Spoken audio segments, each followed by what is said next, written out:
J'ai commencé à travailler sur Artemisia au moment où les actes du procès ont été traduits et ont été publiés aux éditions des femmes, donc dans les années 80. Et c'était plutôt avec ma casquette féministe radicale luttant contre les violences masculines faites aux femmes que j'ai découvert Artemisia Gentileschi.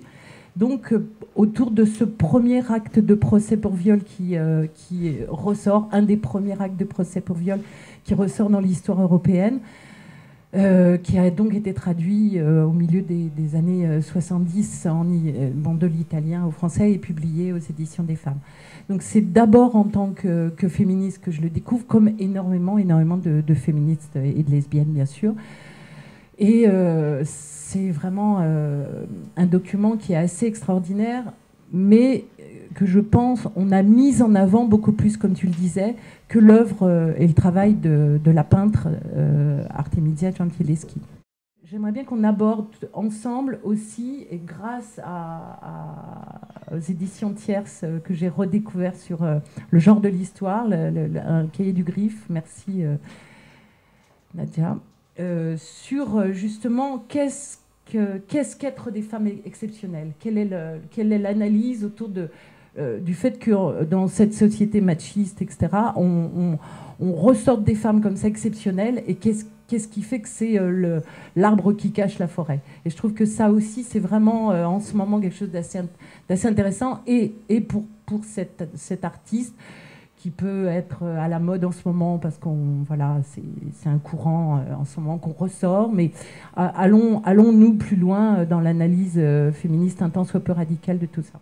Le fait de considérer que, encore une fois, que Artemisia Gentileschi, encore maintenant, pardon, est une artiste d'exception, c'est masquer les dizaines ou centaines de femmes qui créent de par le monde, parce qu'il n'y a pas qu'en Occident, et qui n'ont aucune place dans les musées, qui n'ont jamais eu aucune place dans les musées. C'est-à-dire que tant qu'on considérera qu'une femme est une femme d'exception dans tous les domaines, et dans ce qui nous concerne, les femmes peintres, celles qui réapparaissent sont des femmes d'exception, tant qu'on restera avec cette analyse-là, on ne comprendra pas que les œuvres que depuis le XVIIIe on accroche dans les musées européens sont des œuvres choisies par une certaine classe sociale, par un certain cénacle qui a une certaine vision très très restreinte de ce qui est bien, ce qui n'est pas bien, une certaine classe sociale qui va analyser qu'on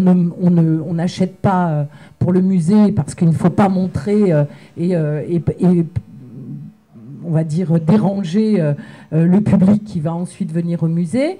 Et puis, bien sûr, c'est une vision quand même qui est très masculine et très blanche, puisque un certain nombre d'artistes ne sont toujours pas reconnus dans les musées. Il faut quand même savoir que, par exemple, c'est dans un tout autre domaine, enfin non, pas un tout autre domaine, mais par exemple, Jean-Michel Basquiat, haïtien états-unien, est considéré comme une exception en tant que peintre, qui est mort dans les années 92 d'overdose.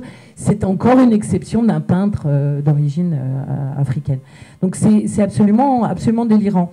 Les créations des femmes sont considérées comme de non-créations, mais de l'artisanat. Des milliers de femmes potières qui font des œuvres absolument extraordinaires, qui sont les femmes sénégalaises, les femmes kabyles, des femmes indonésiennes, avec des poteries absolument magiques. Soit on ne sait pas que c'est des femmes qui les ont faites, et pourtant elles transmettent ce travail-là depuis des générations. Elles choisissent les filles. Ce ne sont que des femmes qui font de la poterie dans ces différents continents. On ne retrouvera ça que dans des musées de l'homme, des musées de l'artisanat, des musées de la poterie, mais on ne trouvera jamais ces œuvres comme étant des œuvres d'art. Donc le travail des femmes est de toute manière toujours invisibilisé. Il faut savoir qu'à Beaubourg, les derniers accrochages qui ont eu lieu, il y a peut-être eu elle, mais avant elle, les accrochages permanents, on a fait disparaître totalement, ou presque totalement, Mona Hatoun, Louise Nevelson. Il y avait des salles entières de Louise Nevelson, Mona Hatoun, Niki de Saint-Phal, etc., etc. Toutes ces femmes du XXe qui sont vivantes encore ou décédées depuis peu, on n'en a gardé qu'une trace, et on amène cerise sur le gâteau, détruite une œuvre de Niki de Saint-Phal. Détruite parce qu'on pensait que la caisse où il y avait l'œuvre sa sculpture d'une grosse nana. Il n'y avait rien à l'intérieur. Ils ont écrasé la caisse. Oh, puis ils ont découvert après qu'il y avait une sculpture à l'intérieur. C'est bizarre. Enfin, c'est ahurissant. Donc je pense que l'histoire de la place des artistes en tant qu'exception est vraiment à réanalyser et à retravailler, parce que si on continue, et nous-mêmes, à nous battre comme étant des personnages d'exception dans les différents domaines professionnels ou artistiques où nous sommes, ça ne servira pas les futures générations et ça ne nous sert pas nous-mêmes. La seule chose là où on doit se battre à l'heure actuelle, c'est pour être le plus nombreuses et pour réhabiliter de nombreuses artistes qui sont je veux dire, autour d'Artemisia Gentileschi. Il y a énormément d'autres artistes qui peuvent être mis en avant.